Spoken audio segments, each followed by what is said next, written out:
Bismillahirrahmanirrahim. Assalamualaikum warahmatullahi wabarakatuh. Pertama-tama marilah kita ucapkan puji syukur kita atas kehadirat Allah Subhanahu wa taala karena kita masih diberikan kesehatan juga kesempatan untuk menjalani aktivitas kita sehari-hari dan juga dapat menyelesaikan tugas dengan tepat waktu. Tak lupa pula kita kirimkan salat dan salam kita kepada junjungan kita Nabi besar Muhammad sallallahu alaihi wasallam sebagai uswatun hasanah untuk kita semua. Kami mengucapkan terima kasih kepada dosen pengampu mata kuliah pemahaman tentang peserta didik dan pengajarannya, Ibu Mutahara Hashim. Saya akan memperkenalkan anggota kelompok 1.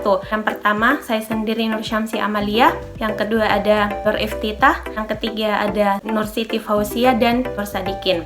Pada kesempatan kali ini, kelompok kami akan memaparkan tentang teori belajar. Jadi teori belajar sendiri itu merupakan kerangka konsep yang digunakan untuk menjelaskan bagaimana seseorang memperoleh pengetahuannya. Agar dapat lebih memahami konsep belajar lebih dalam lagi, kita perlu memahami konsep belajar dari beberapa sudut pandang teori. Dalam proses pembelajarannya, belajar dapat dilihat dari 3 sudut pandang. Ada teori behavioristik, ada teori sosial kognitif, dan yang ketiga ada teori konstruktivisme. Pada kesempatan ini, saya akan mencoba menjelaskan tentang teori belajar behavioristik. Teori tersebut menekankan pada pembentukan kebiasaan dalam mengubah tingkah laku seseorang dengan memberikan stimulus. Hasil dari pembentukan kebiasaan ini bisa diamati dan diukur. Beberapa ilmuwan yang mengenai teori behavioristik, di antaranya ada Frederick Skinner, Watson, dan Ivan Pavlov. Pada dasarnya, Skinner mendefinisikan belajar sebagai proses perubahan perilaku yang capai sebagai hasil belajar muatan perilaku yang baru muncul. Proses ini disebut dengan Bayesian conditioning. Prinsip yang bisa digunakan untuk teori behavioristik ini ada 3. Yang pertama ada penguatan positif. Misalnya, kita memberikan imbalan untuk memperkuat kebiasaan yang diinginkan seperti pujian, poin, ataupun hadiah. Yang kedua, prinsip penguatan negatif. Misalnya, mengurangi atau bahkan menghilangkan stimulus yang tidak lagi menyenangkan setelah kebiasaan seseorang sudah meningkat. Yang ketiga ada hukuman. Jadi, penerapan hukuman ini adalah sebagai konsekuensi untuk mencegah perilaku yang tidak diinginkan. Contoh penerapan dari salah satu pengalaman. Seorang guru bahasa Inggris menerapkan 2 macam penerapan pada saat melakukan pembelajaran, yaitu penguatan positif dan penguatan negatif. Penguatan positif, jadi guru bahasa Inggris ini memberikan poin tambahan dan apresiasi jika seorang peserta didik menggunakan bahasa Inggris selama berada di dalam kelas. Tentu saja peserta didik akan bersemangat karena poin yang diberikan ini menambah dan melengkapi nilai. Kedua, prinsip hukuman. Jadi guru bahasa Inggris mengarahkan peserta didik untuk membawa kamus bahasa agar ketika menemukan kosakata yang sulit bisa mencarinya di kamus. Kadang-kadang beberapa dari peserta didik lupa membawa kamus. Guru bahasa Inggris tersebut menerapkan hukuman berupa pengurangan poin untuk siswa. Dengan hukuman ini, peserta didik bisa menjadi jera dan tidak akan lupa membawa kamus lagi. Itulah tentang teori penerapan behavioristik yang bisa saya sampaikan. Selanjutnya akan dilanjutkan oleh teman saya, Titi Nur Fauzia. Selanjutnya saya akan menjelaskan teori sosial kognitif. Sosial kognitif adalah cara seseorang belajar dari orang lain dan melihat dunia di sekitarnya. Tidak hanya meniru perilaku orang lain, tetapi juga memikirkan apa yang mereka amati.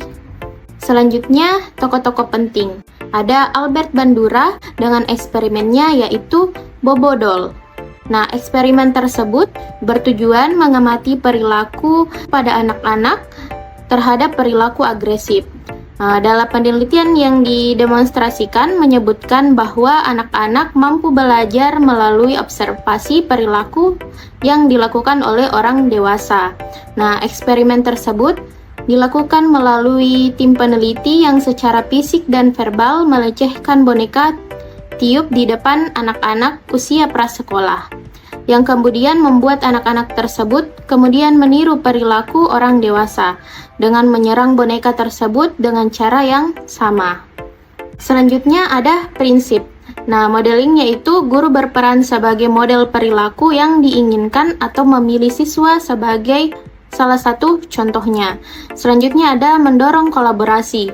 Nah, guru memfasilitasi kolaborasi antara siswa seperti mengatur aktivitas kelompok sehingga peserta didik bisa berdiskusi, bekerja sama, dan saling membantu dalam menyelesaikan tugas. Selanjutnya yaitu penerapan. Nah, penerapan di kelas ini dialami langsung oleh teman kelompok saya.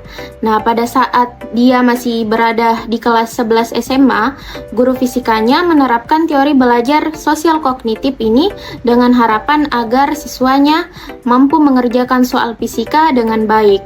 Nah, guru menerapkan teori ini dengan cara membaca soal, kemudian menuliskan variabel-variabel yang diketahui di papan tulis. Nah, setelah menuliskan semua variabel yang diketahui, dia kemudian melanjutkan pembacaan soal sampai jelas apa yang perlu dicari atau dihitung. Setelah semua variabel yang diketahui dan yang perlu dicari ditulis, selanjutnya dia mengidentifikasi bagaimana cara pengerjaannya dan menggunakan persamaan apa agar solusi ini bisa selesai. Nah, selanjutnya saya akan serahkan ke pemateri selanjutnya. Terima kasih, saya akan melanjutkan materi selanjutnya yaitu teori belajar konstruktivisme. Teori belajar konstruktivisme adalah teori belajar yang menekankan pada peran aktif peserta didik dalam membangun pemahamannya sendiri daripada menerima informasi secara pasif. Seperti yang dijelaskan pada prinsip teori belajar konstruktivisme yaitu student center.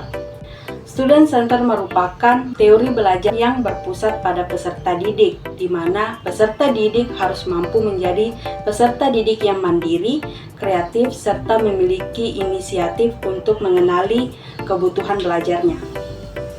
Salah satu tokoh penting dalam teori belajar konstruktivisme adalah Jean Piaget. Menurut Jean Piaget, setiap anak memiliki kemampuan untuk meningkatkan kemampuan berpikirnya menurut tahapan teratur tahap demi tahap melalui pengalaman. Pemahaman peserta didik dapat berkembang secara dalam dan kuat apabila sering diuji dengan pengalaman baru. Adapun contoh penerapan teori belajar konstruktivisme yaitu saya mengajar dalam kelas. Saya mengarahkan peserta didik untuk melakukan percobaan hukum 1 Kirchhoff. Saya melakukan pembimbingan kepada peserta didik. Seiring berjalannya waktu, pembimbingan saya kurangi, sehingga peserta didik secara mandiri menyelesaikan percobaan tersebut. Sampai pada peserta didik dapat menuliskan keadaan arus listrik, hambatan dan tegangan, hingga pada peserta didik mampu menganalisis soal-soal rangkaian. Untuk materi berikutnya, saya akan lanjutkan. Jadi sekarang kita masuk ke dalam model-model pembelajaran yang terbentuk berdasarkan prinsip konstruktivisme. Nah, seperti yang dijelaskan oleh teman saya tadi bahwa teori konstruktivisme itu merupakan teori belajar di mana menekankan aktifan peserta didik atau siswa di kelas. Jadi prinsipnya itu student center atau berpusat terhadap siswa atau peserta didik. Nah, dari sini kita bisa tahu atau menarik kesimpulan bahwa model pembelajaran yang terbentuk berdasarkan prinsip teori ini yaitu model-model pembelajaran yang berpusat terhadap peserta didik. Ada beberapa model-model pembelajaran ini yang cukup dikenal di lingkungan guru. Sebelum kita membahas model-model apa saja itu, kita perlu mengetahui dulu apa itu model pembelajaran. Jadi, model pembelajaran merupakan serangkaian kegiatan belajar di kelas secara terstruktur untuk membantu peserta didik mencapai tujuan belajarnya. Nah, khusus pada kesempatan kali ini, kami akan membahas 3 model pembelajaran berdasarkan teori konstruktivisme. Nah, model pembelajaran apa sajakah itu? Mari kita simak.